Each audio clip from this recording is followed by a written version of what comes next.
So, with everything that had failed yesterday, all of my audio got screwed up, so I'm starting a little late. Hello, everybody. How's it going?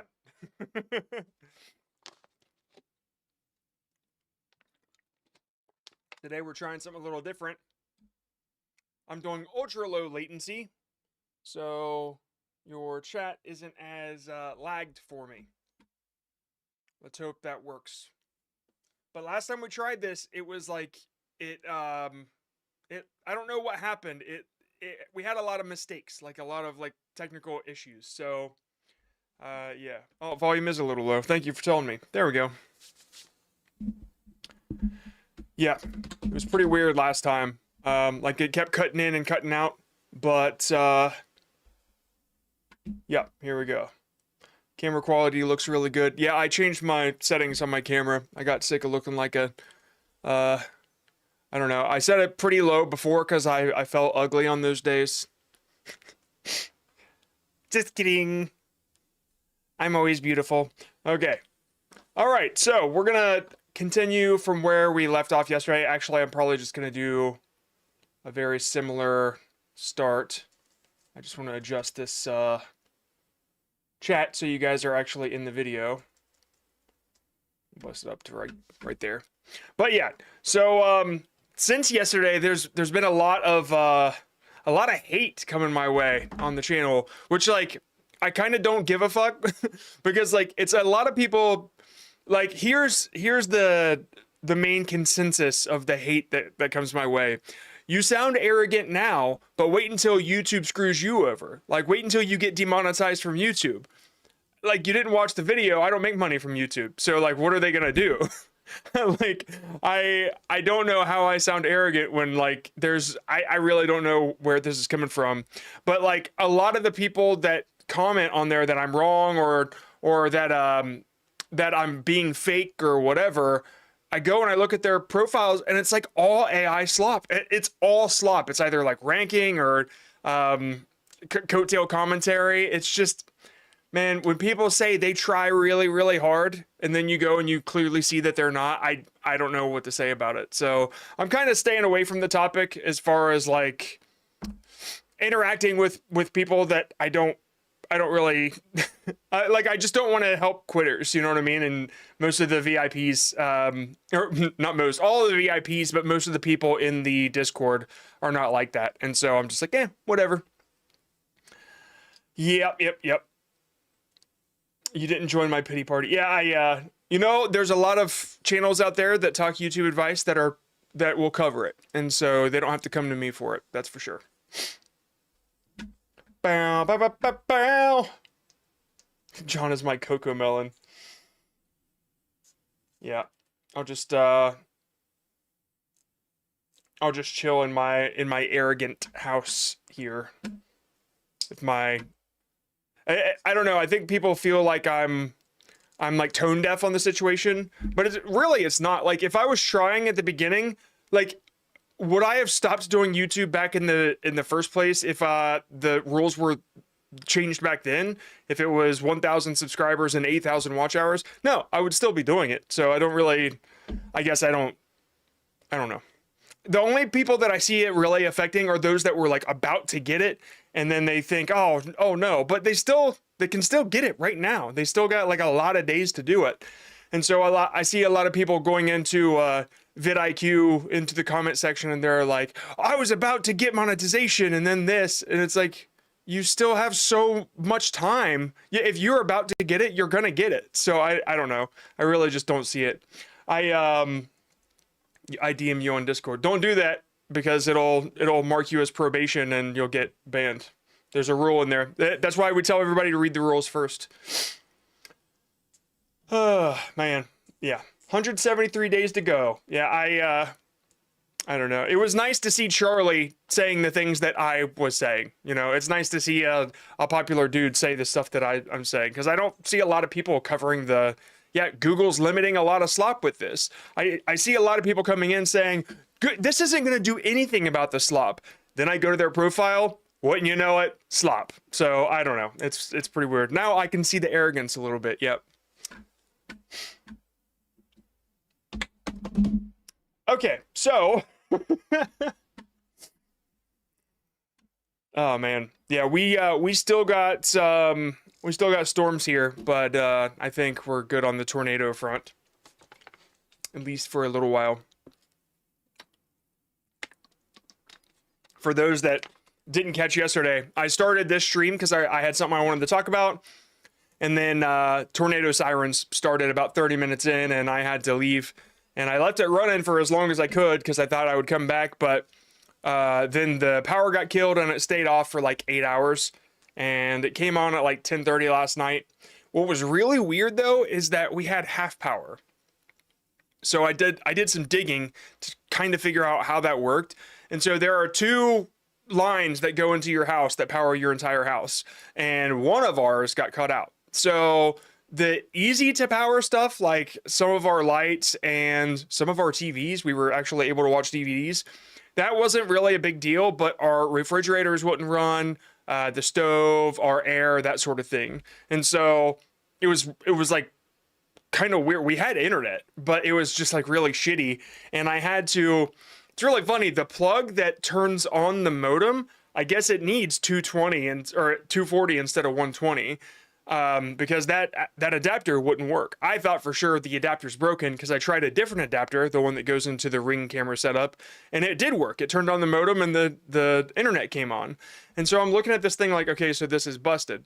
When all the power came back on, I plugged it in and the little light came on, and so that power brick for the modem, it must need more power than what the modem needs, you know? So I think it's probably because the capacitors in it holds a lot of electricity for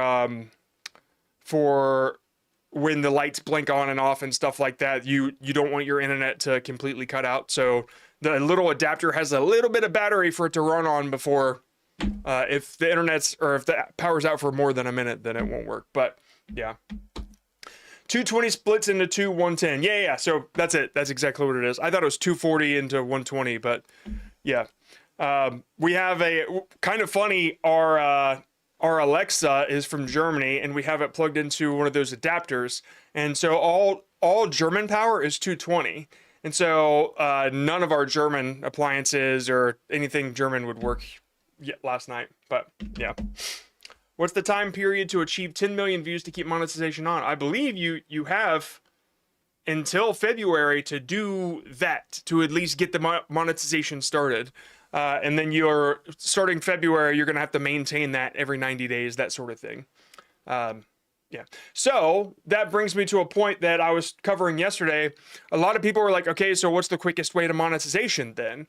And I don't think it's shorts unless you are a dedicated shorts creator like Thomas Mulligan or Sambuca, or how he started, or what I was doing with this Hey John Scott channel.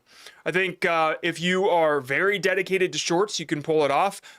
What I think YouTube killed with this is somebody trying to balance both unless they're already famous, right? Like, all the advice that I've given people is dedicate yourself to one format, like either shorts or long forms, and make your channel about that while you're getting started. And now this just strengthened that that strategy, unless you are a gamer live streamer. The shorts that you're doing for gaming, you're not trying to get monetized with those. You're just trying to get awareness. That's it. I mean, you could just like go the Queso route. And I was talking to Severlight earlier in the VIP. The way that Queso got big is he played on Twitch, and then he took clips and he put them on TikTok. And it's not like he intended to get paid on TikTok. You can do the same with YouTube. It's just people learn about you and then they want to go watch you. It's just here on YouTube, you can do both on the same platform. And so, yeah, that's kind of the goal with this channel. We're going to have a clip channel for it. But, yeah, if you're going to do both on the same channel, don't expect to, like, make a bunch of money off shorts, right? I would be aiming for that 8,000 hour mark instead. Yeah. I really need to put the chat over here because I'm, like, looking way too far right. There we go. That's better.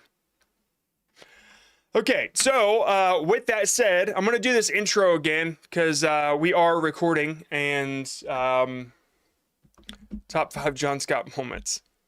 That's weird. It says mentions you. Did you tag me or something? You must have. It wouldn't have just known my name. I'm looking at streamer bot. Is long form slowly dying? No, it's about to get much stronger, to be honest with you. I really think long form is like gonna be the thing that YouTube I don't know. I mean, I think that if you're doing shorts well enough that it gets YouTube money, then I think shorts are the way to go. Sure. But there's a reason that they set that bar so high, because I don't think shorts really help them as far as like advertisers, and they might have new ways to advertise. I don't know how that's going to work out. And maybe if they find that it works out really, really well for them, maybe they'll lower the bar again on shorts. But, like, I don't know about you guys, but I don't see a whole lot of ads in my shorts feed. Maybe it's because I got premium, but even when I'm like on an account that doesn't have it, I don't see it. It's not the same as Instagram for some reason. Like, I don't know.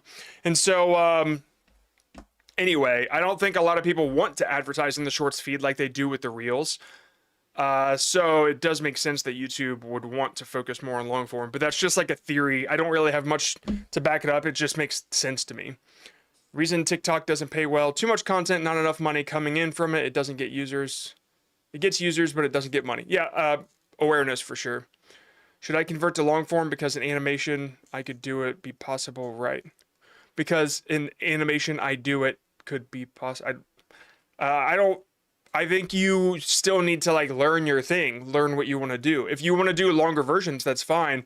But what you're doing right now, I think appeals on shorts. And so if you're worried, like, the only reason you're asking is because you're just trying to get to the monetization goal. I don't think you should be focused on that right now, because even if you were focused, you're not set up enough to get there yet. Like, even if YouTube didn't change these rules, you still need to learn. That's my opinion anyway. You're still trying to figure out your format. So if you do figure out your format, like Mummy Joe will pass that bar too. You know what I mean? It's because they have theirs on lock, and so you can too. I feel like people should not make big decisions based off of this, right? It's, if you're gonna pass it, you're gonna pass it with flying colors. If you're barely gonna pass it, you're not gonna make the money that you wanted to anyway, right? I had said that last time, but then I got called arrogant and all that bullshit. Are you gonna abandon the Hey John Scott channel? I don't know. I got an email from YouTube saying that I had to sign something, and maybe like 2 or 3 times every 90 days I'll put something on there just to maintain it, but I don't know. It's not going to get rid of my monetization, but it will not pay me if I don't pass a certain point. So it just kind of depends. I thought it would get rid of it, but it won't. I'm making a stick figure, no figure content viable in long form, or will it get demonetized for templated content? I'm seeing a lot of stick figure explainers that people can just do with AI. That's not going to make money, if that's what you're asking. Anybody that's doing stick figure, that was doing stick figure before all the gurus started saying, you can make $1 billion with this stick figure explainer niche. I'm sorry, but your niche has been ruined because of slop gurus. Because now YouTube, it doesn't even know what's AI and what's not, and so, you know, it sucks. I'd recommend focusing on storytelling like Ballskits is doing. Is Instagram Reels a threat to YouTube Shorts? I don't think it matters. I think YouTube is such a juggernaut that it wouldn't even change anything, right? Like, they could stop doing shorts and they'd still be fine. Can we see how much 8K watch time earns roughly? Do you have stats close to that to see? Nope, I don't. I do not. Long form pays on watch time? Yeah. Or no, it pays per view. It's RPM, right? But watch time equals more views. Notice big time most of the whiners are slop. Yeah, it is what it is. I mean, like, there's probably a few of them in here that are trying to talk and realize nobody's responding to them because they've been hidden from the channel. I don't care enough. Is there a better competitor than YouTube? Nope, and there won't be. Like, a lot of people will be like, I'm moving to Rumble, or I'm doing this. It's like, go for it. Like, I don't know. I feel it's a bummer when money was the only thing that controlled the whole point of doing this was money. And so, like, I get it. I know that you want it to be your job, but it still can be you don't even have to rely on YouTube to do that. But when I say stuff like that, people come at me like I'm fucking dumb or something. But it's like YouTube doesn't pay me either, and this is my job. And you don't have to make it education only. Like there's so many avenues, but people don't want to hear that. They just want to be pissed. Okie doke. We all want YouTube to be our job, but it's getting harder and harder to make that happen. YouTube's raised the bar, but the way to achieve it hasn't really changed. And in fact, there are more ways to get these goals, ways you might not expect. So I want to open your mind to something a little different. Today, we're going to talk about Any Austin. Any Austin is one of my top 5 creators. I don't know. I say top 5. I don't know who the other 4 are, but Any Austin is one of my favorite creators this year. I've been watching everything he puts out, and I started to notice something a little different about his content that a lot of gamers aren't doing, right? He does, his niche is a little different, but the way that he writes captures people in a way that they don't even notice they're being hypnotized. And so I'm going to cover the 9 tricks that he uses that will help you get to that 8,000 hour mark. I'm going to do that line again, and then we're going to get into it. So today we're going to talk about Any Austin and the 9 tricks he uses that will help you demolish that 8,000 hour mark. 9 tricks, 8 tricks, 7 tricks, 6 tricks, 5 tricks. It's not below 5. 10 tricks, 11 tricks, 12 tricks to help you demolish that 8,000 hour mark. And I had to say all the numbers because I'll just cut it up later in the editing, like I did yesterday. 13 tricks. He's got some tricks. Let's talk about his tricks. And I just want to start it from the beginning because I feel like we didn't really cover that much, and we were just getting into the good At the start stuff. of The Last of Us, you wake up as Joel Miller, So for all those that did watch yesterday, sorry, I do want to go over that one. The intro part was like awesome. Hi, I'm about to show you something in the video game The Last of Us that I am 100% certain you have never noticed before. So here we are. Immediately he starts with the hook, right? You've never noticed it before. It's something I've played the game, I've played the remake, but it's like Any Austin is very good at picking out things that nobody ever notices, little rooms or little details that you never would think to look at, but then when he talks about it, you're like, wow. And so when he says, I'm going to point out something you've never noticed, you listen. But if you're so used to a topic and somebody says, I bet you've never noticed this, that's going to get your attention regardless. And so however long he takes to point that thing out, we're sticking around. In one of the missions towards the start of the game, walking through an industrial port area. This is the original 2013 release of The Last of Us, by the way, not the 2022 remake. That'll be important in a minute. Towards the end of this section, there's this brick again. That seems so nonchalant, but that'll be important in a minute. It's just another one of those sentences that are like, oh, I have to wait a minute to understand what that meant, right? He does this all the time. I do it all the time, but it's like, I don't realize I'm doing it until I see somebody else and I'm like, okay, yeah. So these little sentences and segues and just these little hints that something more is coming, you're going to hear them threaded throughout this whole entire video. Building here, and I want to take a second to look up at the windows on it. There's a set of 5 windows along the second floor in a 2-1-2 configuration, and the pairs on the sides are super close together. It's maybe like 18 inches apart. The overall shape of each window is roughly a square, and each one is made up of 16 individual glass panes. You got all that? Okay. Yeah, he's got me, because now I feel like I got to remember that, because when you start pointing out little details like that, it really makes it feel important. Keep it in mind. Now we're going to head inside and go up to the second floor of the same building, and we're going to look at those same windows from the inside. Okay, ready? Here they are. That's not right at all. The inside of this building is completely different from the reality of the outside of this building. Now, personally, I think things like this are great. It's part of what gives video games their kind of slightly uncanny and memorable atmospheres, but here's the thing. They remade The Last of Us in 2022. It was called The Last of Us Part 1. And when they did, this random little window mismatch was fixed, which feels crazy to me. But when I looked around this random bakery kitchen that we're standing in, I realized that they basically updated everything in here as well. More realistic baking equipment, there's a more realistic number of ovens for the size of the bakery. They even added smoke detectors and fixed the exit signs so that everything in this room is up to code. I think it's so cool. if you've ever messed with Blender, you'll know that the windows from before, they were just a texture, and these windows, they actually have transparency where you can see outside, and so it made sense that they would be see-through, right? It made sense because it had to make sense, otherwise you wouldn't be able to see through them.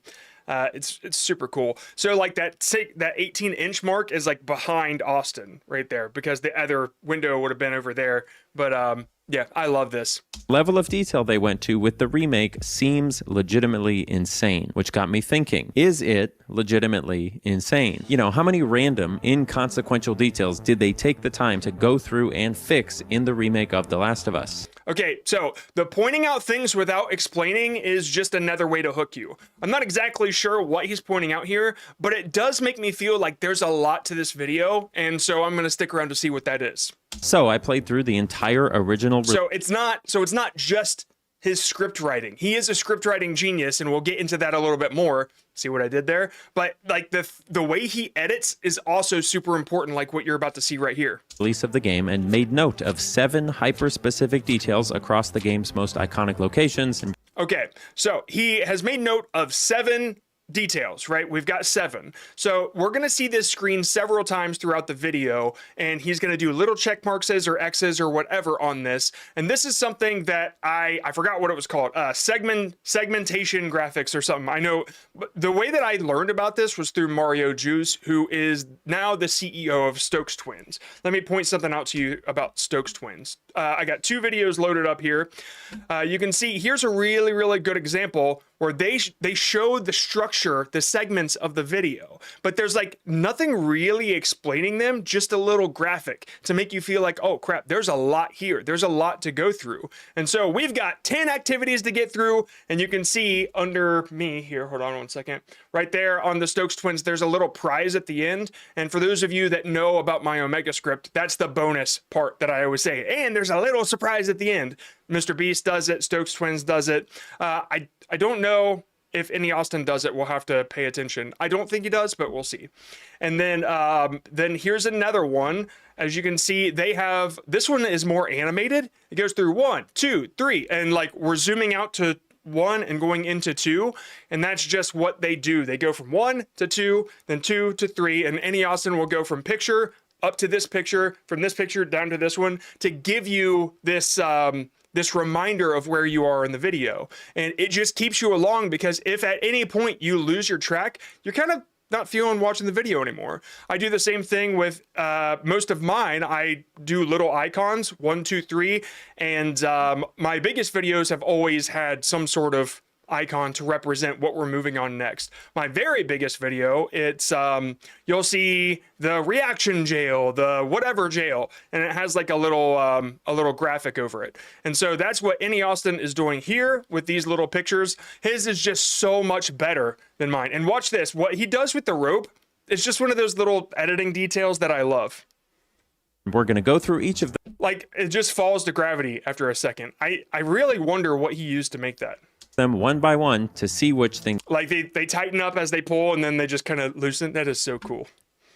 One second, I want to put something up here. Put my chat on screen. Okay, there we go. So as we go through, we're going to notice that he goes through these. And so this is going to take a little bit of time. So the VIPs at the end, we're going to go through the stuff, but it might be a little past 3 when we get there, okay? Okay? Okay. Specific details across the game's most iconic locations, and we're going to go through each of them one by one to see which things they fixed and which things they didn't. Now, the very first thing I want to look at is from more or less the start of the game. At the start of The Last of Us, you wake up as Joel Miller, a justifiably grumpy man, every time middle-aged there we go. Game. At the start of The Last of Let me back it up a little bit. So he says, we're going to see what they fixed and what they didn't. And I didn't expect him to cover the things that they didn't.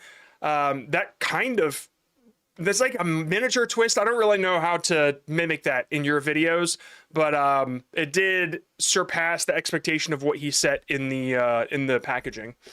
And some of them don't. And some of them are interesting and they don't fix, and it's so cool. But anyway, let's get going.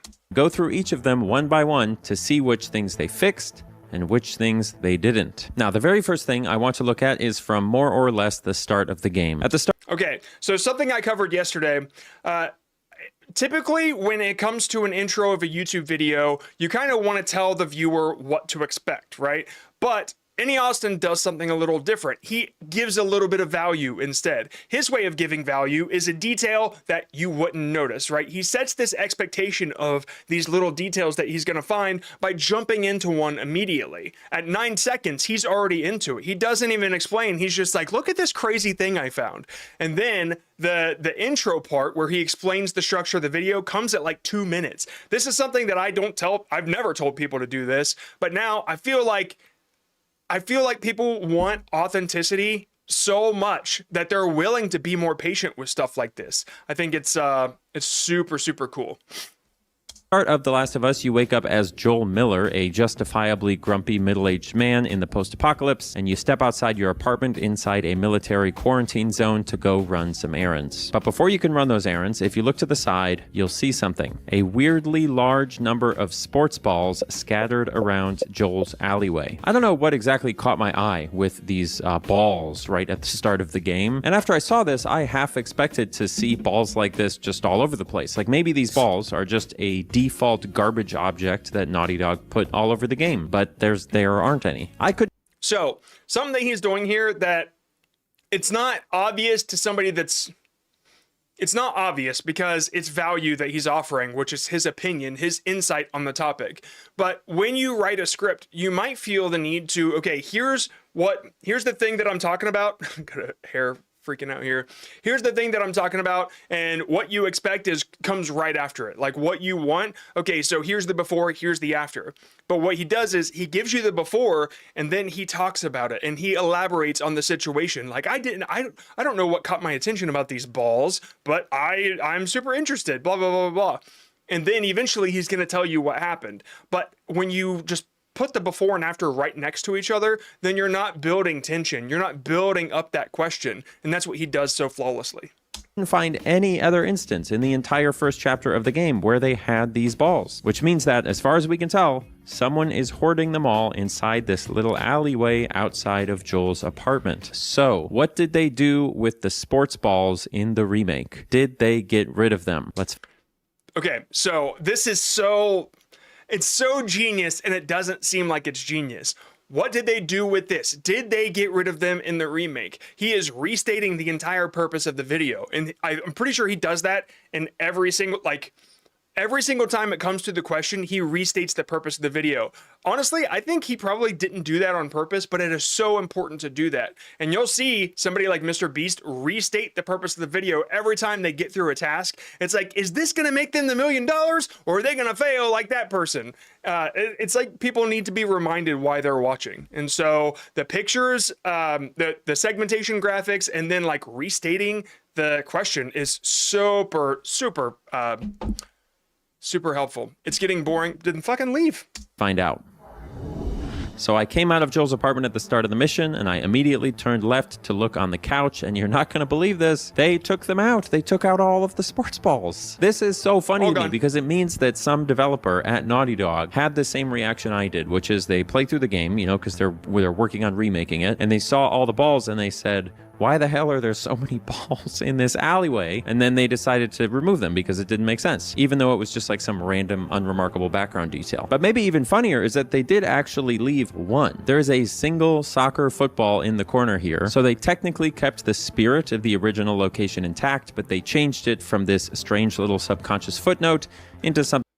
Sorry, I have to stop and talk about the guy that just got banned. I mean, I saw some like issues coming through, but it's getting boring. Sorry, dude. Like, the mods don't fuck around. Oh man. Yeah, look, if you guys don't want to stick around and learn, I'm not forcing you to be here. I'm sorry. I'm sorry that you picked me to watch.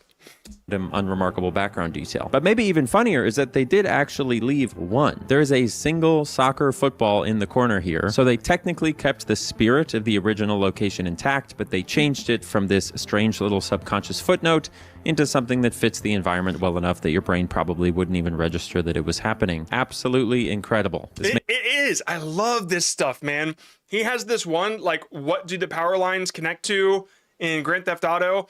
God, I think it was Grand Theft Auto. Man, it's just the stupidest questions are so interesting, and the ones about Skyrim are so good too. Makes me really excited for everything else we're going to look at. So Naughty Dog Okay, so there you go. I fucked it up because I was yapping, but so it makes me really excited for the rest of the stuff we're going to look at. Right, that is a hook. It's a hook. Doesn't seem like it, but it is, because it kind of clues you into, oh yeah, there's like a lot more coming. Absolutely incredible. This makes me really excited for everything else we're going to look at. So Naughty Dog clearly took a lot of time and care with what they changed in the remake, but we are just getting started. We're just getting started. Another one. Oh, we are? I thought we were close to the end. Some people might think, but no. Some pretty insane things we're going to be checking later on. Okay, that was good. We're pretty insane things we're going to be checking later on. I find myself saying stuff like that, like this shit's about to get crazy. Like this is just the start. It's about to get nuts. Like that, those type of things, man, people, they stick around for it. Place I want to look in the game is in the 3rd chapter called The Outskirts, where Joel and Ellie and Tess are traveling through. Again, this is the segmentation graphic. So we know what we just did. Now we know what we're about to do.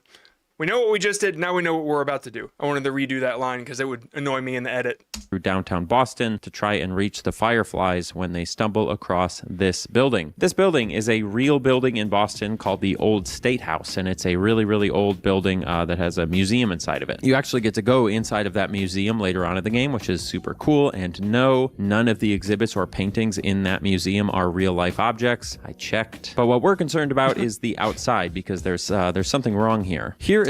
So he didn't say immediately, what we want to look at is this specific thing. No, he said, what we want to look at is outside. There's something wrong here. I'm trying to like drill it into your mind that there are ways to build anticipation towards the detail instead of revealing the detail immediately.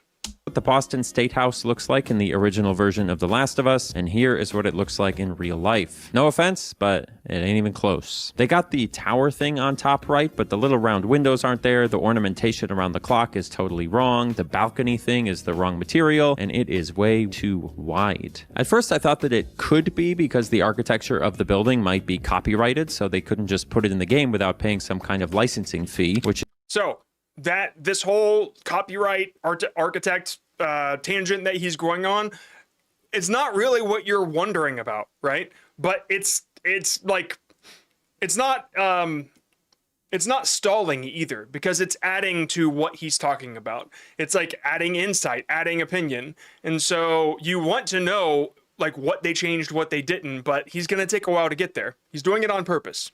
Is why a lot of buildings in Grand Theft Auto are sort of close to their real-life counterparts, but not quite right. Yes, it turns out that architecture can be copyrighted, which makes sense, but it is interesting. But this building in real life is from like 1711 or something, or 1710. And I'm pretty sure that buildings that old don't have copyright protection, which means that the mistakes they made in-game were either artistic license or mistakes. So obviously what I want to know is, did they fix this in the remake?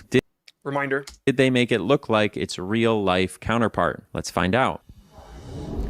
Okay, wait. This is interesting. It's definitely still wrong. It's still way too wide. But look, they added little round windows. They fixed the ornamentation around the clock. And they made the balcony white like it's supposed to be. So they definitely knew it wasn't right in the original, and they made an effort to fix it, but they still kept it way too wide, which forced them to add extra windows and some other stuff. So why is that? You know, why go through all the trouble of getting it closer but not actually fixing it? Well, Rhetorical questions. I actually think it's kind of obvious if you think about it. In about 5 minutes, Joel and Ellie and Tess are going to go inside of the museum and fight a bunch of zombies. So the inside of this building has to be big enough for all of that to take place. You know, we need space to be gamers. Which means that when they remade The Last of Us, they knew that they wanted to fix this, you know, to make it look more like the real Old State House. But they were constrained by the actual design of the game, which needed it to be wide enough to have that sequence happen later on. But did they just, you know, give up and stick to the old version? No.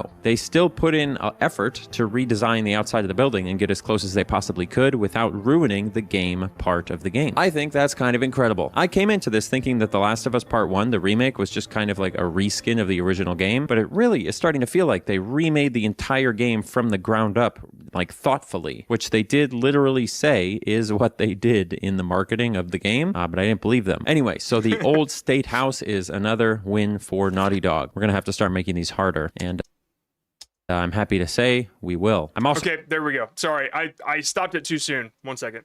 win for marketing of the game, but I didn't believe them. Anyway, so the Old State House is another win for Naughty Dog. We're going to have to start making these harder, and I'm happy to say we will. Okay, so that line, we're going to start having to make these harder, and I'm happy to say we will. It's just another like, hey, by the way, more shit is coming. Also happy to say that after more than 6 months apart, this channel is finally being sponsored by Factor Meal. Okay, let's skip the sponsor. You guys don't get anything. I'm not going to say that. Anyway, the next place By we're the going to... way, his sponsors are always like so good they're worth watching. So if you watch this guy, I recommend what they're like when he does the MeUndies sponsorships, they are very funny. Go is in the 4th chapter of the game, the one where you're hanging out with that guy Bill trying to get a car to take Ellie across the country, and it's a little place called Jane's Cupcake Shop. I'm always curious with food service establishments in video games whether or not they actually contain the correct equipment for making the food that they claim to be selling. Okay, so that question right there, I love. And it's just like, it immediately makes you think the exact same thing. So if you say, I always wonder this, I always wonder if blah, blah, blah, blah, blah. Like if you intend to answer that, it's worth bringing up the question as your own because people are also going to wonder. What a sentence that was. Holy cow. This is my job, by the way. Inside Jane's Cupcake Shop, you do find some cupcake-related equipment like speed racks, ovens, and display trays, but you also find 2 small details here that don't fit at all. Firstly, there is ketchup and hot sauce available as condiments, which is disgusting in a cupcake shop. That shouldn't be there. But secondly, the menu board on the wall says that they don't just sell baked goods like cupcakes. They sell ice cream. But here's the thing. As far as I can tell, there is nothing in this building that could support the making or selling of ice cream. No ice cream machines, no refrigerated display cases for ice cream. There aren't even any refrigerators in this cupcake shop at all. Is pistachio... I keep seeing that it's an ice cream flavor or like a dessert. I just don't get it. Isn't that a nut? Like, it doesn't connect to me as a dessert. I don't know. Which is kind of a bigger problem, frankly. If Naughty Dog is going to take the time to redo that whole bakery that we went through at the beginning of the video, surely they fixed this one up too, right? Let's find out. Love it. Starting in the back room here, the very first thing that caught my eye was this. Okay, another thing that he does, I really like this, and if you can do this, like if you have repeatable segments throughout a video, he goes through and then he's like, all right, now we're going to analyze. And every time you do that repeated segment, always use the same music. He always does, it kind of sounds like Lady Gaga, ma ma ma ma, like that one song, I can't remember what it's called. Poker Face. It always sounds like Poker Face as soon as we jump into this. It's not, but like I think it's called a refrain. When you keep the same type of music theme throughout the segments, it really builds this familiarity. And it's the same reason that people fall in love with the music for Ryan Trahan, because it always kind of starts the same. All of the points of conflict have the same music. Like it's great, right? It's a great editing tip. Here in the corner. This is a refrigerator. They did it. They actually added a refrigerator, which you could. It's nut cream. I don't how's it good though? Like, do they just pack a bunch of sugar? I know about pistachio chocolate, but like nuts and chocolate makes sense to me. It's ice cream with pistachios in it. So it's like ice cream with nuts. Okay, so that, I guess I get it, right? I just kept thinking that pistachio was like this weird nougat type of thing that I was just not sure, and then the pistachio nut was like a different thing. Maybe they all came from a place called Pistachio and they weren't related. I don't know. Could put ice cream in. And on top of that, they even added a walk-in cooler, which is even more appropriate for a place that makes and sells ice cream. Now, there isn't actually an ice cream machine that I can see, but that's not strictly necessary for a place to sell ice cream. There are a lot of places you'll go that will sell ice cream, but they just buy it from elsewhere and then ship it in. And not related, but the UDF in my hometown, they never had an ice cream machine. It was always, they just had jugs that they brought in, and there was like, they had a mixer and stuff like that. It was kind of a shitty UDF. I don't know. It's just what it made me think of. Not really helpful. Hold it and sell it. So in the remake, this cupcake shop is perfectly set up to sell ice cream. But the irony here is that in the remake, this place no longer makes and sells ice cream. If we walk into the front room, you'll see that the menu board has been Dude, Annie Austin is the epitome of just insight.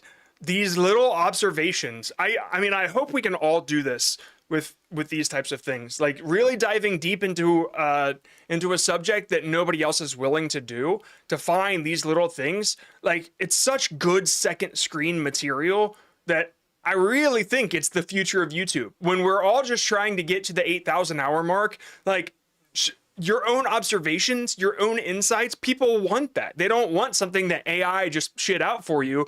They want something like, hey, wait, it no longer sells ice cream, or this place can't sell ice cream. Like, who does that? An artist, a creator. They do that, and they're the ones that make money on YouTube. moved from this wall on the far wall to the wall behind the cash register, which does make sense because then people can look at it when they're ordering. But on closer inspection, all of the stuff that they had listed for sale in the original game has been reduced to just cupcake flavors. That's the only thing they have written up there. That doesn't mean that they don't need refrigerators, obviously. I think that every single food service establishment probably has both a walk-in cooler and individual fridges, even if they don't make ice cream. But it's ironic that What is with that guy's face? What the hell was that? walk-in cooler and individual fridges, even if they This dude is like the epitome of overacting. don't make ice Oh, my fridge is empty. cream. But it's ironic that the thing we came here to check didn't end up surviving at all. That was me last night when the electric came back on. I was looking in the fridge like, okay, are we good? Do I have to throw anything out? They didn't fix the ice cream problem. They just made the ice cream stop existing, which is technically a solution and honestly kind of the funniest possible outcome. Oh, and thankfully they did remove, God bless, they did remove the ketchup and mustard. Instead, they now have coffee air pots here for people to get their own coffee. Just like everywhere in this remake, they added tons of other details, including changing the sign out front. And I just want to throw out there that as someone who lived a few years working at a bakery in real life, shout out La Boulangerie in New Orleans, a lot of the stuff that they put in the Last of Us remake really brings back some weird and highly specific memories. They did I love the personal touch, the personal detail. a really good job with this. So If I could put myself in his shoes, if there was a pizza place in there, I could talk all day about what was wrong. I think I've probably had like 10 different pizza jobs: Domino's, Pizza Hut, a place in my hometown, and then like some Pizza Huts up in Columbus, in Dublin. Man, I've worked at too many pizza places, but pizza delivery is the best. my opinion, that is another successful update from Naughty Dog. We still haven't defeated them, but we will, I think. We'll get them on at least one He didn't give it away. We will or we won't, right? of these for sure. Probably the very last one. The fifth detail that we're going Like it just the way that he words it's so organic, nonchalant, natural. It doesn't really seem like he's trying to bait you to keep you watching, but he absolutely is. to look at And honestly, it's got to be on purpose, right? I try to do this and make it seem natural, but he's on another level, man. is in one of my favorite types of details in video games. And it's something that a lot of games end up doing on accident that I think really contribute to why video game I mean, like, you might think that it's not on purpose, but just know, like, these things are planned ahead. So he knows the answer already. Why would he say that if he didn't? You know what I mean? He performs it as if he's finding out along the way. But no, it's all prepared. Otherwise, he wouldn't have all that research and shit ready. So yeah, he is that smart. atmospheres are so great, and it is in a hotel in Pittsburgh. The hotel in Pittsburgh is one of the game's most memorable Again, segmentation graphics. Like we know, we've gone through 3. Now we have 4 more to go. locations, I think, and it has a lot to do with just how detailed and gorgeous it is, even 13 years after it first came out. But even here, if we look close enough, we can find some very subtle and funny places where things don't make sense in a way that only a video game could get away with. The specific example I want to Dude, that one got me curious. Like, okay, funny? Let's see. look at is back here. There's a hotel room here that you have to hop in from the outside, and if you look around in that hotel room, there are some oddities, to say the least. For some reason, this hotel room ended up with like 5 mattresses in here that they're using to barricade the door, which is just weird. But maybe even weirder is just how huge the layout of this room is. If we take it at face value and assume that the extra mattresses don't actually belong here, the layout would be something like this, with the bed and the side tables here, the dressers here, and then the TV all the way on the other side of the room. Like, why?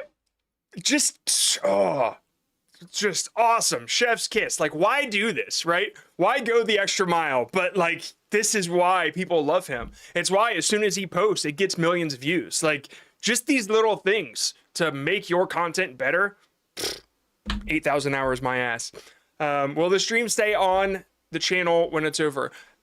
Yeah, it will, but I'm gonna edit this down into like a 10-minute video that you can go through instead. So it'll probably be on the video or on the channel tomorrow because I am very fast at editing these. 20 feet away from the bed. We talked about this a bit in that Call of Duty video that we did a couple of years ago where there was that weird gigantic bathroom with almost nothing in it, because characters in games sometimes need a lot more space to maneuver around than you think, especially dumb kids who follow you around. Am I right? Just kidding, Ellie, I'm sorry. So you end up with doorways that are really, really large, or rooms that are laid out in ways that are sort of insane if you think about it. Okay. It's funny that he brings that up. It's not something that I ever thought about, right? But rooms and areas are so much bigger in video games because you do need to play in them. And when he brought it up in the building, I'm like, oh, yeah, of course, that's why it's bigger, right? Because how else are you going to do you don't want to be fighting everybody in a hallway. Okay, fine, no big deal. But then you climb on top of this pile of trash and you get up onto the next floor and into another hotel room. And if you look closely at this one, you'll notice that there just isn't a door. There is no way for a normal person to get in here. And okay, so as an example, any Austin style, what could you have done there to not get to the detail, but to build to the detail instead? So when you climb the mattress and you come up and you look around, you're gonna notice something that just isn't quite right. I didn't notice it when I first looked, but then after about 20 minutes, I realized there's no door. Right? He immediately went to the detail. He doesn't really need to build it up, but just as an example, like that's how you build to the detail instead of immediately giving it away. don't say that it's behind that armoire or through the other door. It's not. The other doorway here just leads into the bathroom, and the only other way out of this bathroom is through another hole in the wall that connects to somebody else's bathroom. So that's it. The only way in and out of this is through a hole in the floor that we assume wasn't there when the hotel was operating. Seems like a nice place. So all they would need to do in the remake is to add a door to the wall, and this will be fixed. But did they do it? Let's find out.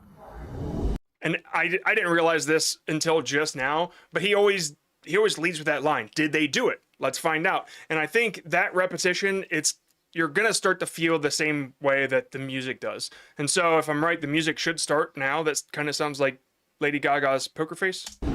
In the bottom room, everything stayed more or less the same. It's still weirdly it's back there. It's faint, but it's there.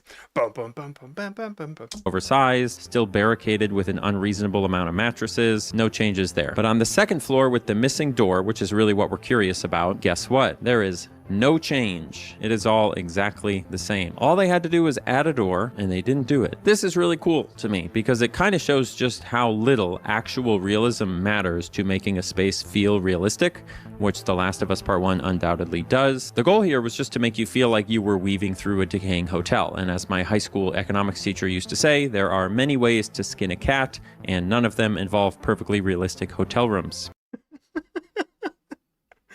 Either way, the effect is the same, and it works. But they still didn't fix it, so for the purposes of our dumb YouTube video, Naughty Dog finally gets caught with a mistake. Nice. It's 3 points to 1, but that's all right. The next thing I want to look at is Okay, seems nonchalant, but it was, I mean, he just let us know where he was, right? 3 points to 1. Oh, okay. It's like, it's such a natural reminder. It seemed like it was a part of a conversation, but there is a specific purpose.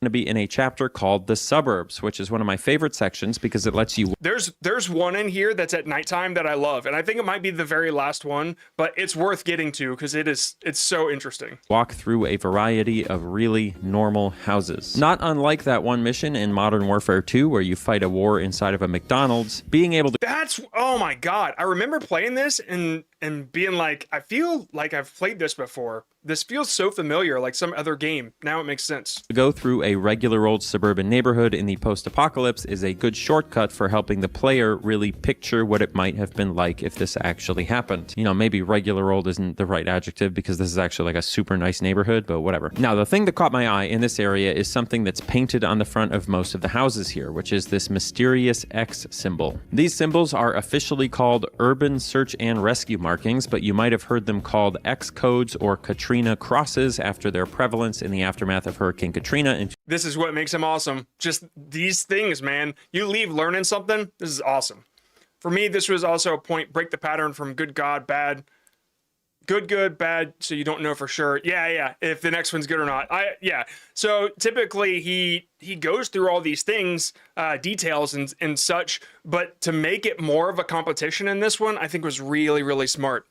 2005, and they are used by disaster relief agencies to communicate information about Because that comment was so good, you're definitely gonna be in the video. Camp Persky, that was a really good point. what's inside of a particular building in the aftermath of a disaster. Let's take this one from the original Last of Us as an example. The top section here tells you when the house was searched, so in this case it was 11:01 or November 1st. The left section tells you who searched the house, which in this case is NG or National Guard. The bottom is how many living or dead bodies they found in the house, which in this case is 1 living and 2 dead. Kind of sad. And then the right section is additional information about hazards that might be inside. In this case, rats. Now, in the original game, there aren't really any firm connections between what's written in these X codes and what's actually inside the houses. The best example of this is how the one So with that sentence, you know exactly what we're looking for now, right?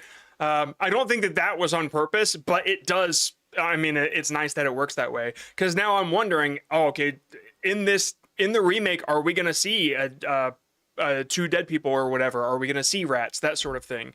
And so I knew the question before he got to it, and it hooked me, but it was like I was really paying attention. And so the thing is, it's difficult to have somebody pay that much attention, right? But but all the other ways that we're covering are the easiest ways. There's a thing that Netflix is doing now where people kind of talk about the plot because they know that most of the viewers are looking at their phone. So they can understand what happens in the video without watching the video because that's the sad state of the world now. Well, that wouldn't have worked here unless you're super paying attention, but I think it's really, really cool. But yeah, so the tips we've covered up until now are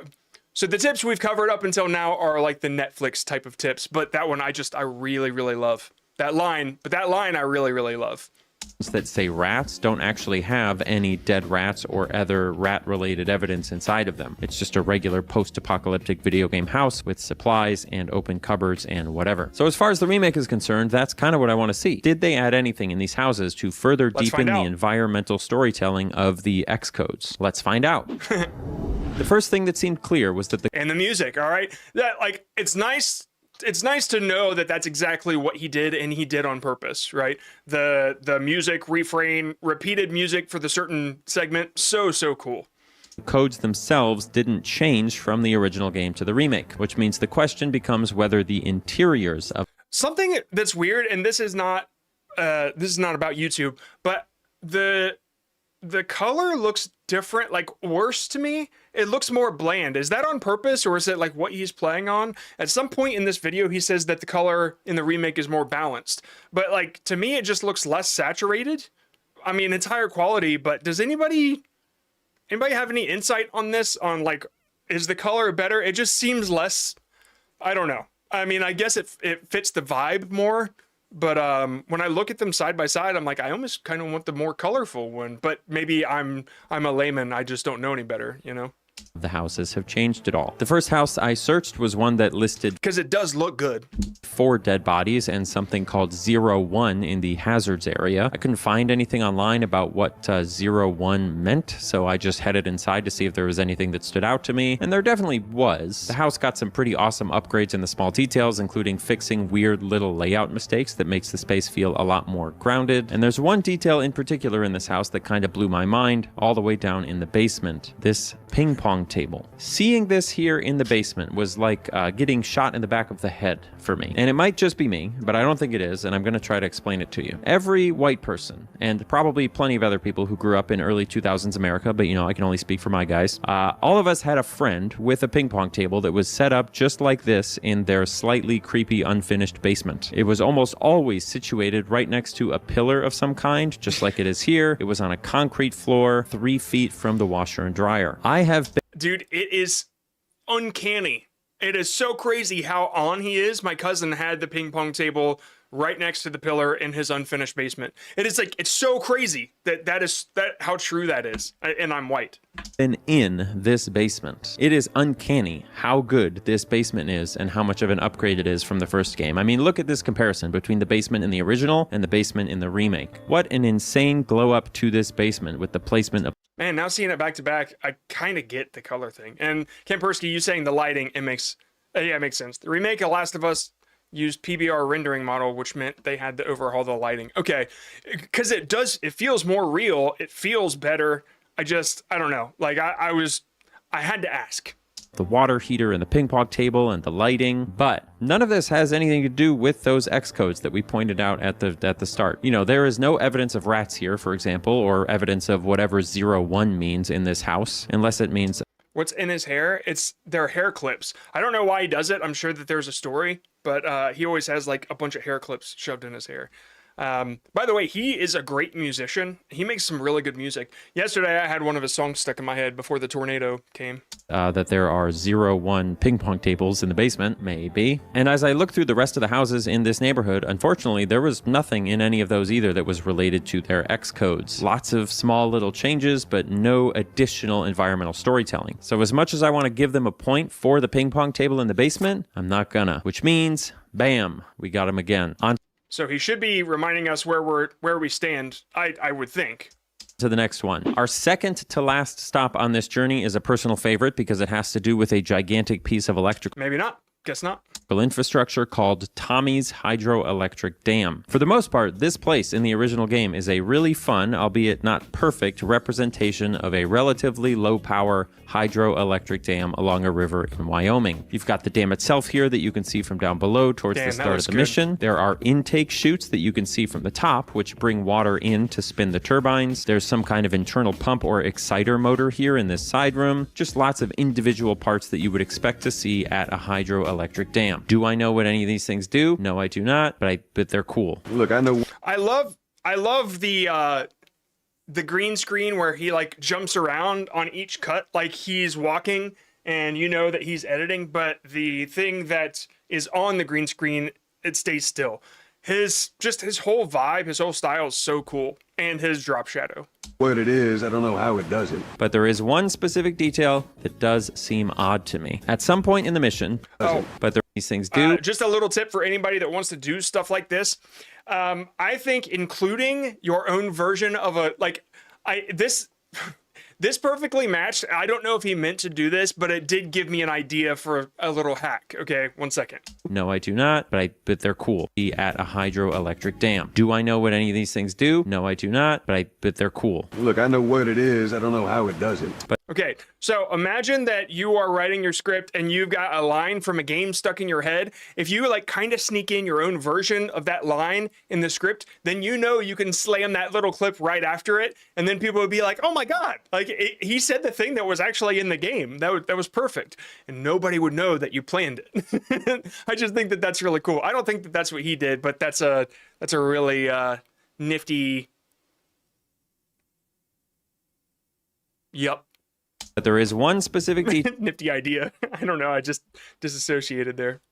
not, but they're cool. Look, I know what it is. I don't know how it does it. But there is one specific detail that does seem odd to me. At some point in the mission, Tommy and his friends get the turbine here spinning again, and you can see it spinning. It's super cool. It's a fun moment. But my understanding is that turbines like this in real life are kind of broken into 3 sections, which you can see here on this picture of a turbine I found in Germany that's kind of similar to the one in game. On the right, this is the thing that's spinning and generating power, called the alternator. In the middle is this smaller wheel that's called a flywheel, which connects both of the sides together. And then on the left is a casing that actually has the water from the dam flowing through it at incredibly high speeds, which is what causes the whole thing to spin. So typically we're looking for a piece of equipment that has all 3 of these parts, but when we actually look at the one in game, it only has 2. It has the alternator, which makes the electricity, and it has the flywheel. It's missing the actual turbine that's spun by the water. It's obviously an important piece of it. So as you can imagine, what I want to know is, did Naughty Dog upgrade these to make them into fully believable operational pieces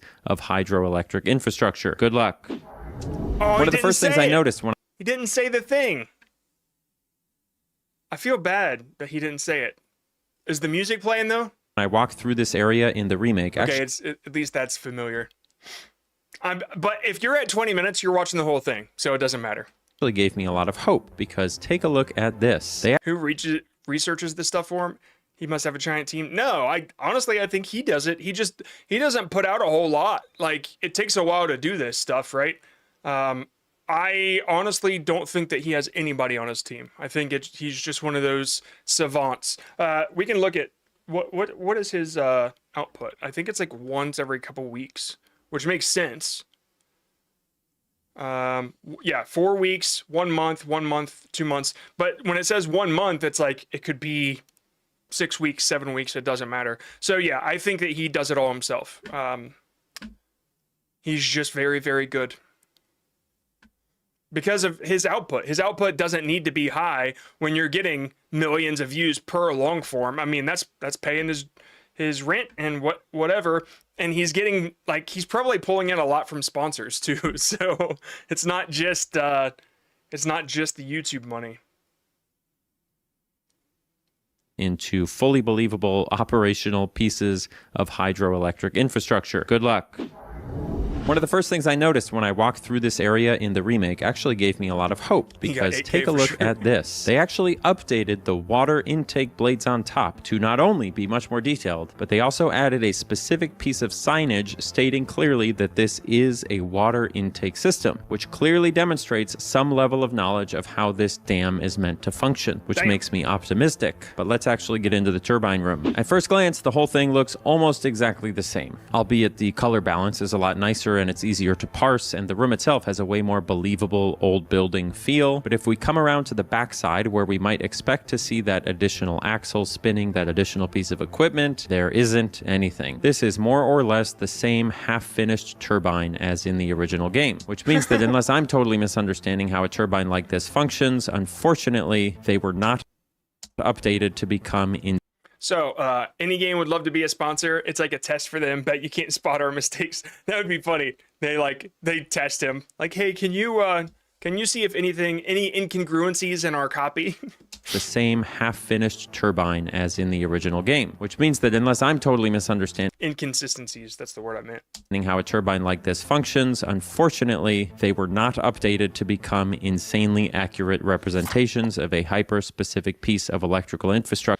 So now that they're tied, it makes me wonder, like, if I were writing this script, if I were writing this script and I found like 4 bad ones and 3 good ones, I would make sure that there was a tie. So the end when people had to stay to see if he won or not, right? Like, that's the smartest play for this. And so I don't have any proof of this, but knowing how smart he is, I guarantee that when he did the research, it was kind of a mixed bag. And he's like, all right, I'm going to position this to where we tie right before the end, where people have to stay for the last one.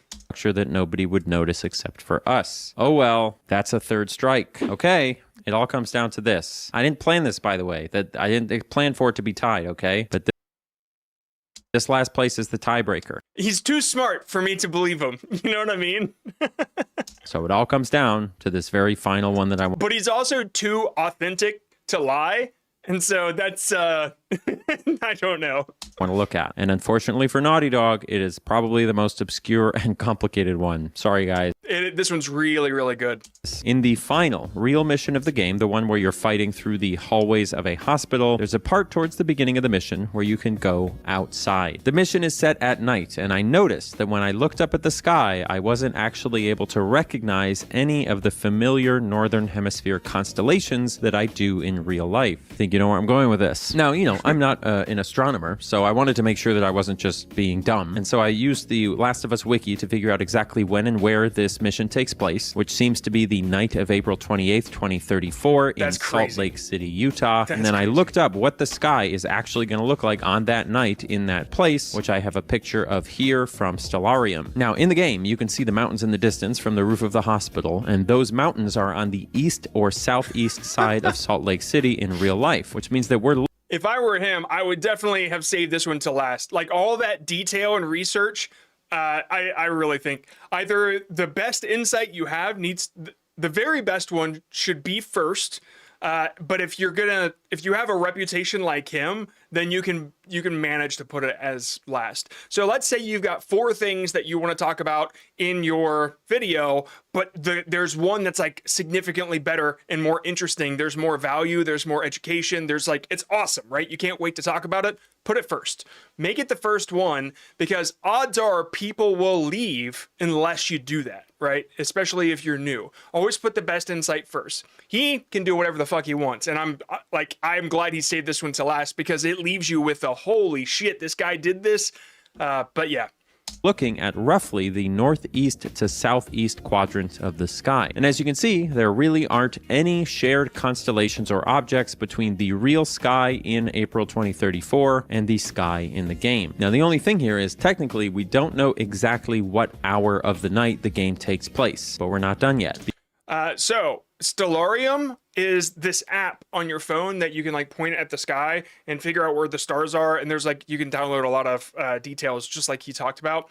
So imagine that he had this video and he approached Stellarium and said, hey, this is a perfect moment to maybe work out a collaboration. He emails them, he lets them know my audience is always interested in stuff like this. If he has a couple comments or whatever that love this, or maybe he put out a poll and tested the waters, then he could go to the sponsors at the sponsor management, HR, or not HR, partnership management at Stellarium and say, hey, this would be a perfect time to collab. And so this is a way for a creator, imagine your next video, you have a little spot that kind of mentions a product or would be great at mentioning a product. Don't rush the video out, contact them and see if there's a deal to be worked out. I'm just giving everybody, I'm trying to get everybody into the mindset of AdSense isn't the only way. AdSense isn't the only way to be a YouTuber as your job. And so it is a way, right? And that's what we're aiming to do. We're aiming to hit the 800 hour mark, but there's so many opportunities out there. There are so many. So just kind of open your mind a little bit. Think about that. Because later on in the mission, you can hop out onto another balcony and you can see the moon, which helps us in 2 ways. Number 1, we can actually use the moon to adequately guess what time of night it is based on the moon's position. Since the mountains are over here, we can guess that the moon is roughly directly south of us, which means that using Stellarium, we can probably guess that it's about 11:33 p.m., which is actually kind of a neat thing to know, just realizing that it would have been so perfect for them to jump in on this, right? But it's not like he needs it's not like he needs it though. I don't know, something about that's weird that it was 11:33 p.m. when Joel was shooting all those guys. Anyway, but number 2, it actually gives us something new to nitpick, because in the game, the moon is full, but in real life, on that exact date, at that exact time, the moon is going to be a waxing gibbous. So what we want to know is, did they get the stars fixed in the remake, and did they update the moon phase to be the correct moon phase for the date of the events of the game? And frankly, I will give them the point if they did either of those things. So let's find out. The vibe of the hospital here in the remake has definitely gotten a marginal upgrade, with some really nice subtle background details being added, including, kind of like earlier, adding more fire alarms to ensure that it's up to code. Really funny to me. Okay, hold on. Vornell says I'd also use the busted ones after the confirmed ones.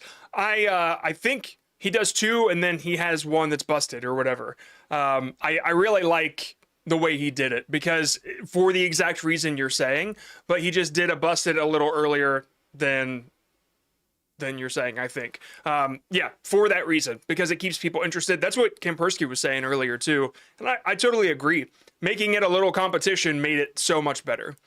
No sound effect, no zoom in. Yeah, that's not what he doesn't need that. That's not what he wants to do. And honestly, I feel like it would cheapen it. Just because you see an effect a lot on YouTube and maybe you like it does not mean that works for every channel. Just keep that in mind. They did that in so many of these missions. But when I turned the like corner, if this thing was like, whew, whew, I'm just like, it would turn me off, man, because like I'm more in this to lose myself. And honestly, he's second screen content.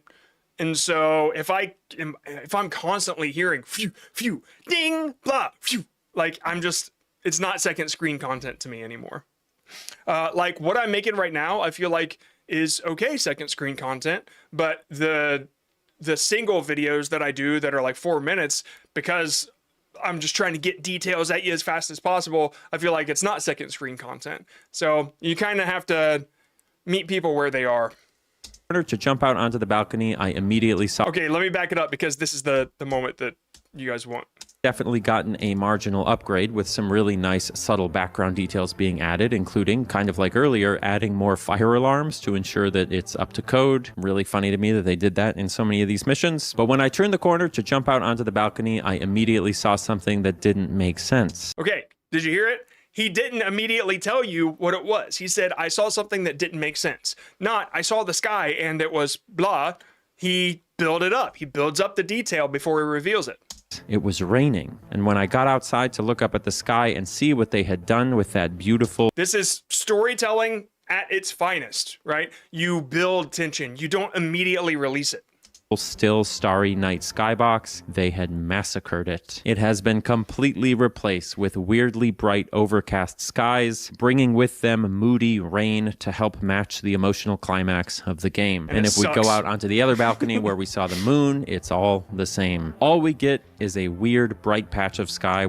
Like, you guys tell me. Yeah, you did. I saw you say it. I didn't want to ruin it. You tell me. I personally like the clear sky better. It felt like there was a dichotomy between the chaos and then the silence above, you know what I mean? Like the solitude of a clear night sky and then the hell on earth. I don't know. I liked it. Where we can assume that the moon... Juxtaposition, that's the word I was thinking of. Moon is, but we aren't given a solid look at the moon itself. So the question is, why did they do this, right? Did they do it because they just wanted to avoid doing all the work of updating the sky to be scientifically accurate? Were they trying to avoid the terrifying scrutiny of Neil deGrasse Tyson? Or did they actually think that the rainy atmosphere fit the emotional tone that they were going for better than the clear night sky? I don't know. I would love to hear from someone at Naughty Dog on why this decision was made. You know, it's beautiful for a developer to be able to put the effort in to make the game more how they wanted it to be, but kind of like with the George Lucas Special Edition Star Wars thing, it's also dangerous because you can actually end up ruining a vibe that you accidentally got, like the clear nighttime skybox. You know, maybe that wasn't what they wanted, but it actually made this really unique atmosphere that they've now destroyed. It goes both ways, right? That's just how art is. But unfortunately, I can't count this as a win. It's too much of a cop-out for me. I wanted to see a biblically accurate night sky. Sorry, Naughty Dog. Which means I win, you lose. You know, was I in charge of making all the challenges? Yes. Were they completely arbitrary? Yes. But I still win. I'm Annie Austin. Thanks for watching. I see your eyes. Super good. I like, he always ends with his music too. There's one where it's like, everybody likes me, everybody likes me, everybody likes me. It's a good vibe. I guess the Excellent Man from Minneapolis is his band name or his music name. But yeah, at @any_Austin, I believe, or maybe it's just at @any_Austin. Definitely go check his stuff out. Subscribe to him. Amazing. And all the things that I covered today, his scripts are just as intricate, if not more so, and they're just so good. Excuse me. Let me show you which one's my favorite. Hold on. oh, finding the edge of the world in Zelda. That's okay, but there's one where he's like finding the weirdest places in Breath of the Wild. That one was awesome. How many trees are there in Skyrim? That one's really, really good. Can you live a normal life in Cyberpunk? I didn't. That one was okay. 1 second.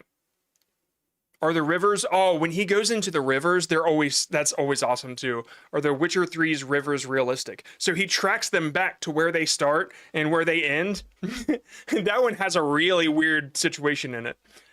Do the Red Dead Redemption 2's power lines connect to anything? So good.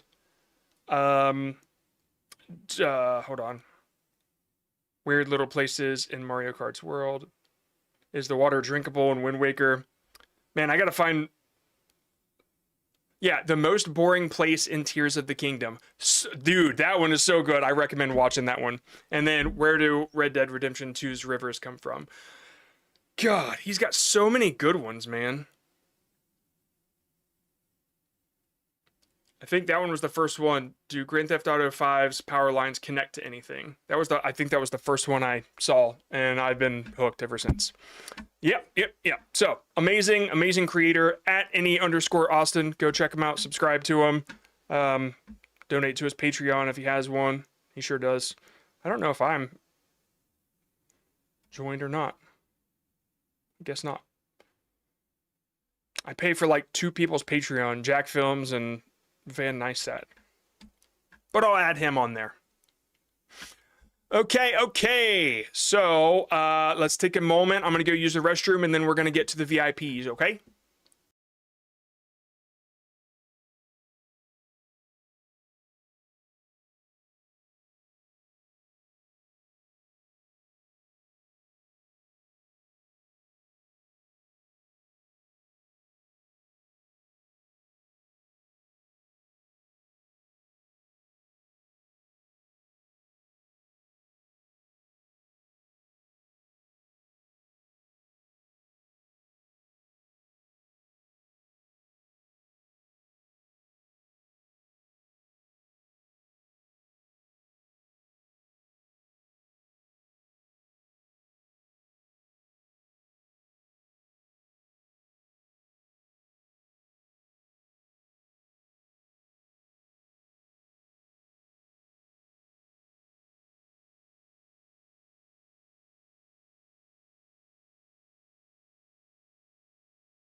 Okay. All right. All right.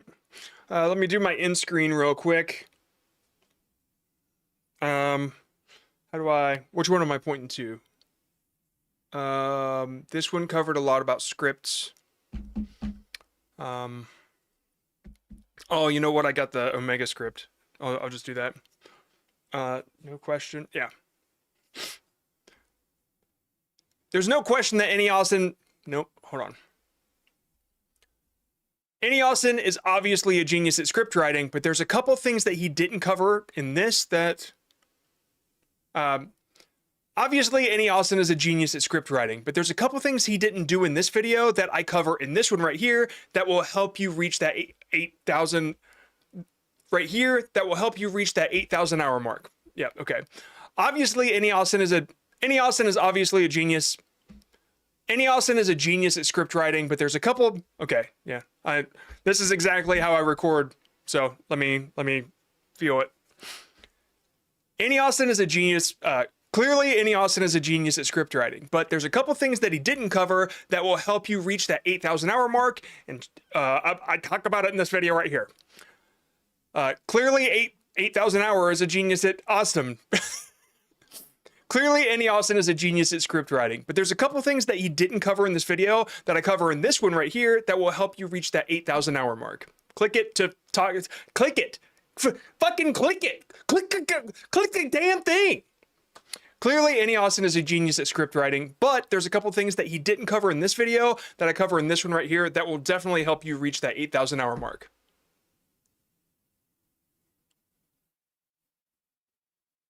Okay, that one's fine. 8,000 hours is a genius, Austin. That's the click right there. And then what was the line that I did the numbers? I didn't do it now. So today we're going to talk about Annie Austin and the tricks I said 9, but I want to do a version where I don't say it. So we all want YouTube to be our job, but it's getting harder and harder to make that happen. We all want YouTube to be our job, but it's getting harder to make that happen. YouTube raised the bar, but the way to get there is still the same. In fact, there are even more ways to reach these goals, ways you might not expect. So I want to open your mind to something a little different. So today we're going to talk about Annie Austin. And the tricks that he uses that will help you demolish that 8,000 hour mark. All right, good enough. I know now that I have some sort of intro and outro, and now we can move on to VIPs. Let me stop the recording, and I'm going to hit record now.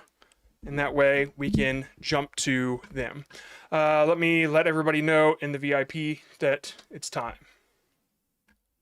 Everybody likes me, everybody likes me, everybody likes me.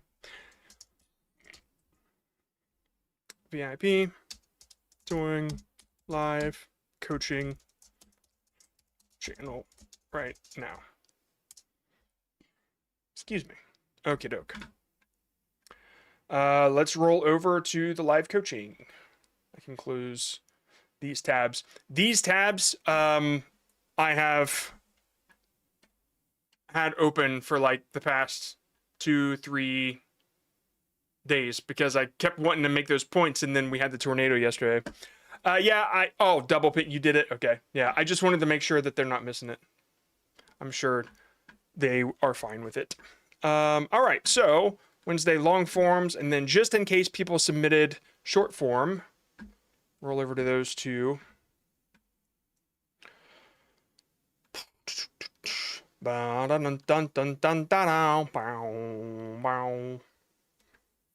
Close group. Okay, individual. One sec. Name in Discord. Okay, individual. All right, so here's something I have to do. Something really, really stupid. Check this out. I have to add a question. Come on. And then just say, ignore this. There is some sort of bug in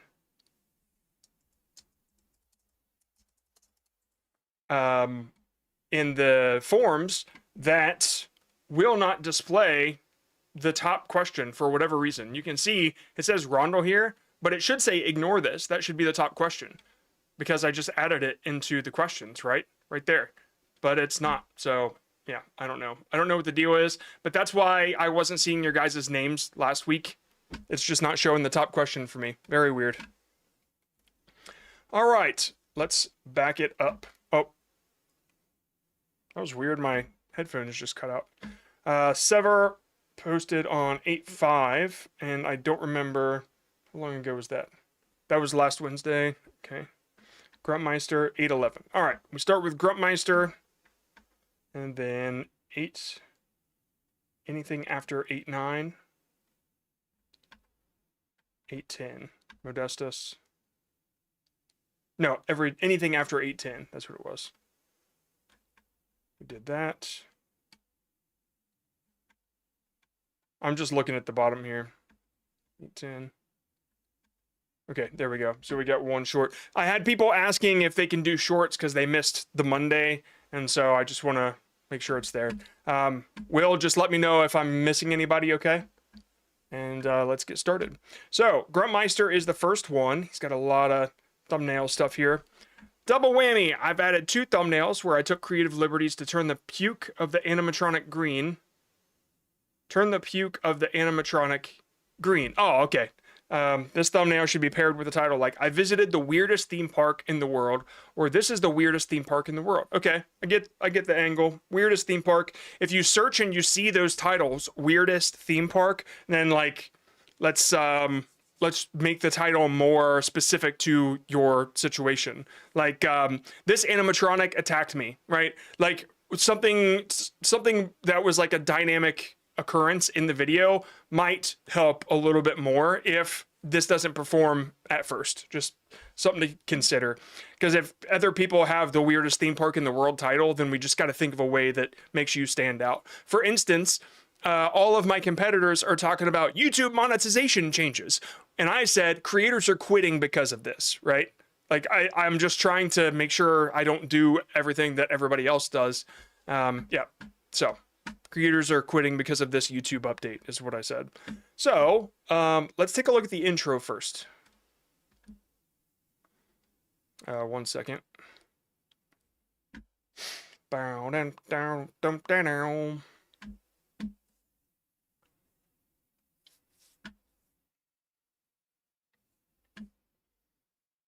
Those creators are more specific on the park. Okay. Oh, yeah, that makes sense.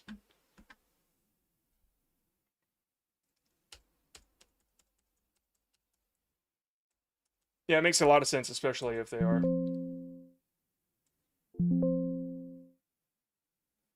Oh my god, I changed the .mp4. There we go, it's back. Look. That's a tornado. That's the one I used for the thumbnail today. Okay, doesn't matter. All right, here we go. Today, we're at the weirdest theme park.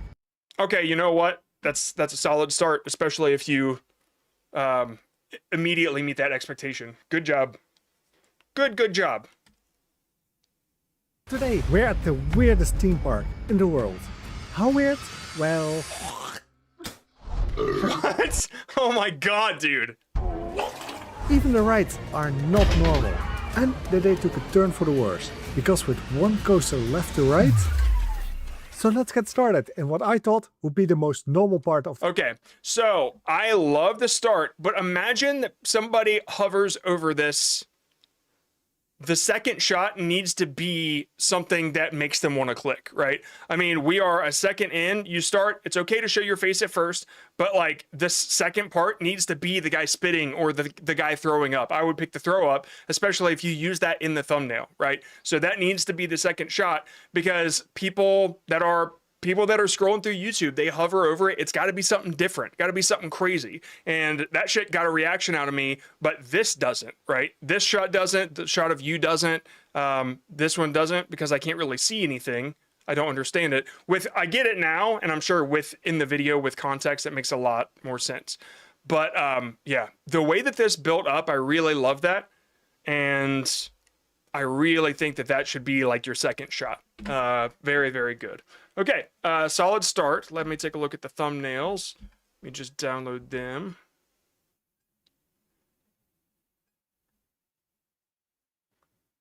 Dun, dun, dun, dun, dun, dun.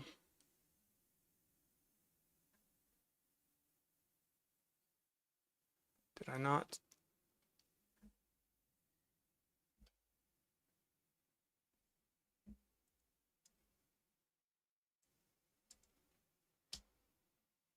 Okay, let's get back to it.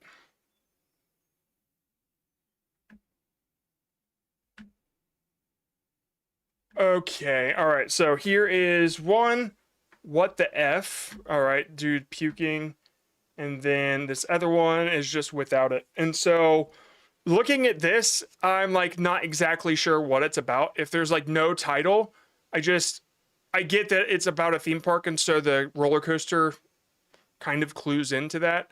But I'm trying to think of like how to convey this idea a little more. Sometimes the amount of work in the Photoshop, like it feels like it's overcompensating.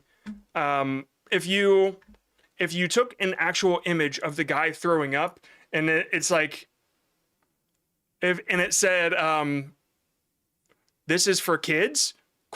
On the thumbnail. Then I'm like, oh, okay, look, what's that? That catches my attention, and then I go to the title, and I'm like, weirdest theme park in the world, right?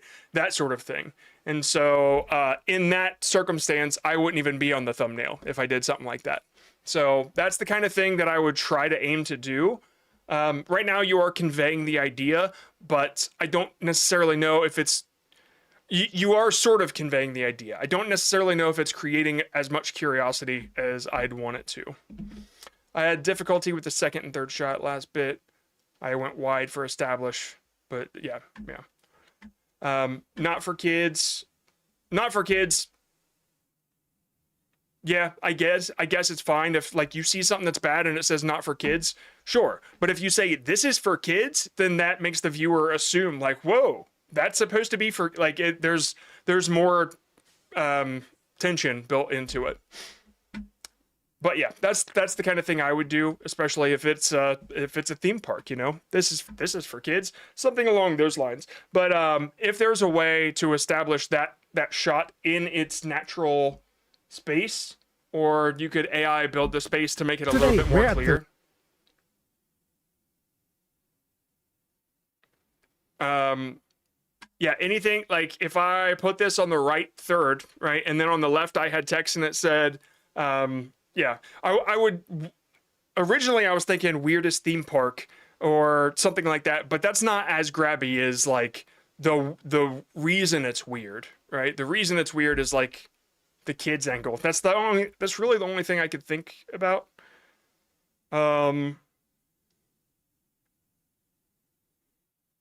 If there is a ride that's clearly a ride, like, dude, the perfect thumbnail is somebody riding a roller coaster and then you've got a guy throwing up on them, right? Like that's a part of the ride. Then it's very weird, even if it's like water or whatever. And so that's the double whammy. That's the, okay, I've got clear a theme park, but now the weird angle is on there too. And you almost don't even need text, but this is for kids would still be strong on that. So that's the kind of thing that I would try to accomplish. Think about that, right? I mean, I know I'm giving you examples, but that's the way I would think about it. I'm just afraid it doesn't imply the park anymore from the thumbnail. Then, yeah, it doesn't. They go to the thumbnail after that, right? This is one of those cases where they have to work together because the thumbnail alone is not strong enough to make me curious. A log flume with a naked woman. See, that's fine. That's the perfect idea. You have to censor her, but make sure it's very clearly a ride. And then you get both, like, that's why I said the double whammy. Then you get both the ideas. I'm glad I said it because it seems like you came up with the perfect idea. If you don't have the perfect shot, you know, like the way that I did, you can build it with AI, right? Like, you know how to do this now.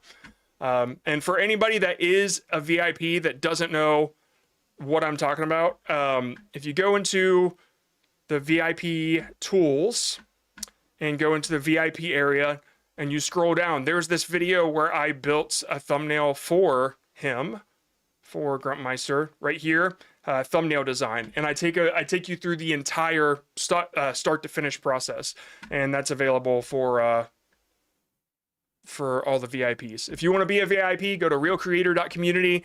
We do these live coaching and you get access to all the tools and the replays and all that, although I've gotten kind of lazy on naming them. And then there's Q&As and stuff like that, which I still have to add from last week. But yeah, and there's like a little extra podcast thing I do every now and then, like how I write songs and stuff. Realcreator.community, join or die. That was a test. Sever Light. Let me bring that out. Okay, I can just watch it in here. I had this clip in the Discord from a few days ago. Some said it was a good clip. I edited it to a more short format, but don't know if it's too slow paced. Even though I feel the silence works, is it too long in between, or maybe it's not great at all? Which is okay. Why can't I hear it? Oh, that's why. I've never played a game like this before. Yeah, it's very, like Resident Evil Silent Hill.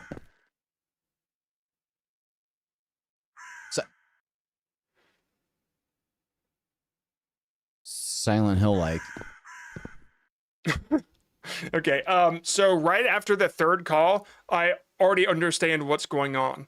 And so the first two made me curious. The third, I'm like, oh, it's a bird. And then for the rest, I'm just wondering, what am I supposed to be curious about, right? Like, why am I sticking around? I'm saying this as like somebody that's never seen your content before. At this point, now that I understand it's a bird, the curiosity is ended. So now what makes me stick around? That's like the only question I'd bring up. Silent Hill like. Like if you say Silent Hill like and you reacted and then you do this face and maybe like a vine boom or whatever and that's the end, that's like kind of a little funny punchline, your reaction to the last one that interrupted even though you thought it wasn't going to interrupt. And that feels like the end of a good short in my opinion. And like as good as I could think to make it, at least. Like that reaction.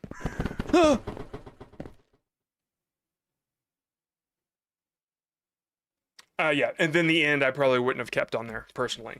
But yeah, I really like how it got closer and closer. It's pretty funny. And so the intro, let me think, does it really catch me enough to want to stick around? I've never played a game like this before. Yeah, it's very, like Resident Evil Silent Hill.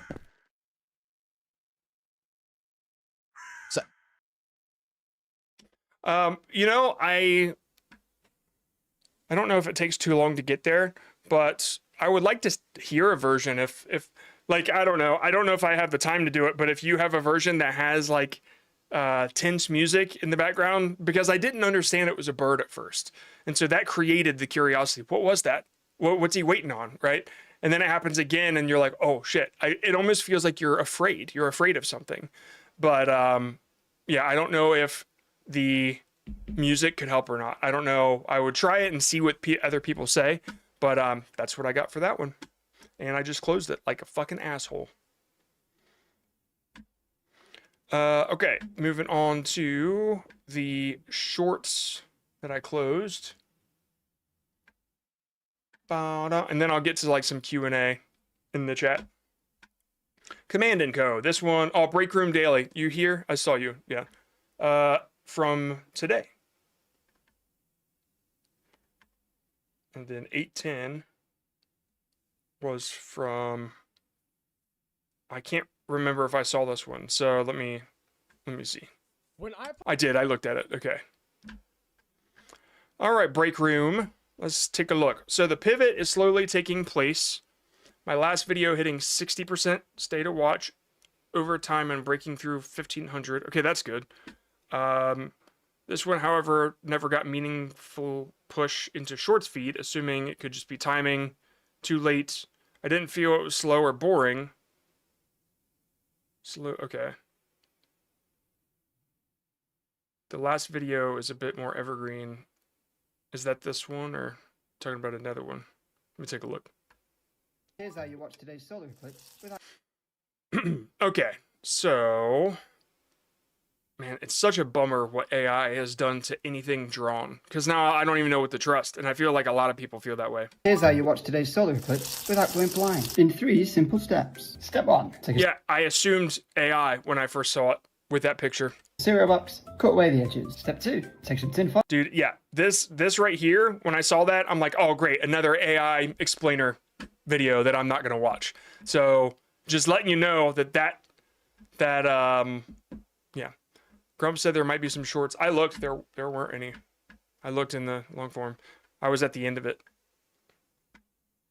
Without going blind. In 3 simple steps. Step 1, take a cereal box, cut away the edges. Step 2, take some tin foil, tape it to the top of the box. Step 3, you need to pierce a small hole to allow the sun into your Okay, viewing so area. let me tell you what you're doing right, because your thought of the worst tutorial ever is smart. You're doing something different, something that YouTube doesn't have, right? Like, this is the worst one ever.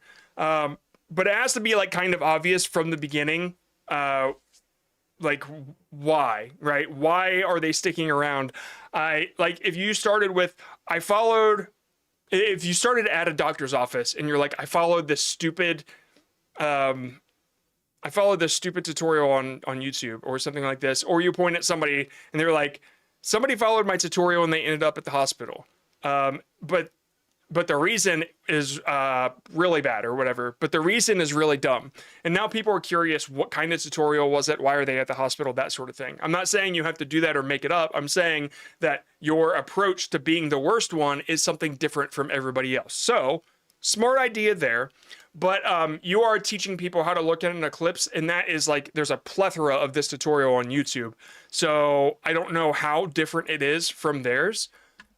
So you're kind of hitting a conflict radius where people are already blowing the fuck up. Like, things that are already existing are already popular. Do this. Perfect. Here's a I get that you were saying you could put a hole in it or you could shoot a hole in it. But the joke is too clever. It's too convoluted for anybody that's scrolling shorts to like really understand or pick up on. They don't want to think. And so that took like an extra step of thinking that you shoot a hole into it and now it's broken, that sort of thing. So like, just keep searching for ideas. I like that you're approaching it from a real creator perspective, but this takes a little time. You got to keep doing it and keep sending it. And then I show you the next thing to improve and the next thing. We have people in here that are continuing to do this and they're way better from when they started, but it takes a little time. So hopefully what I've said here resonates, and definitely don't do drawing, especially if you actually have real footage, because you're giving people the wrong idea right away. Okay, and let me reopen the long form forum When I play, just to be safe.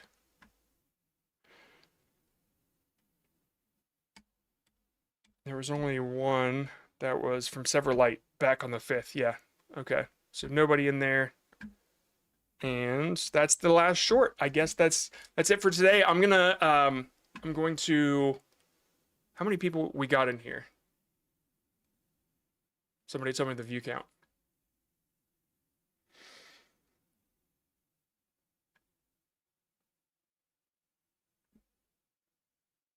$15,000. Okay.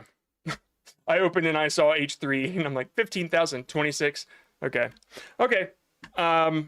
Yeah, I'm going to get out of here. I'm going to edit this and I should have this video up maybe late tonight, early tomorrow. That way you guys can cover the Annie Austin thing. I'm super excited to be doing this type of content because it is much easier for me to handle, much easier for me to get out consistent content and not rely on one video to do a whole lot of heavy lifting. I care less about the individual video if I have a workflow that I can put out a higher quantity of content. That has been my biggest issue with Creator Rant, with the Hey John Scott channel. It's just I cared way too much about the individual video that I held it back. I continually held it back for so long. And I mean, Will has been working with me for a while, and it's just like, he knows that I jump from thing to thing because I'm always trying a new idea, but the idea it should not take me 3 to 4 days to do the idea because it's holding everything else back. So if any of you are struggling with ideas, you might care too much about them. And so any workflow that you can implement where you focus less on making this perfect, but just getting it out, I recommend doing that and spending more time on the thumbnail and title more than anything. in the intro, which we've covered a lot today. I think it would be worth your time. We have a creator in the Real Creators that overthinks everything and he doesn't create. And that's always my advice. I'm like, dude, you need to find a workflow where you can put stuff out so fast you can't care about it, right? Because then you don't have a chance. You don't have a chance to like be a perfectionist about anything. Okay, all right, guys, I am out. Thank you for watching my thing, and yeah, I will have that video out tomorrow. Tamari, take her easy.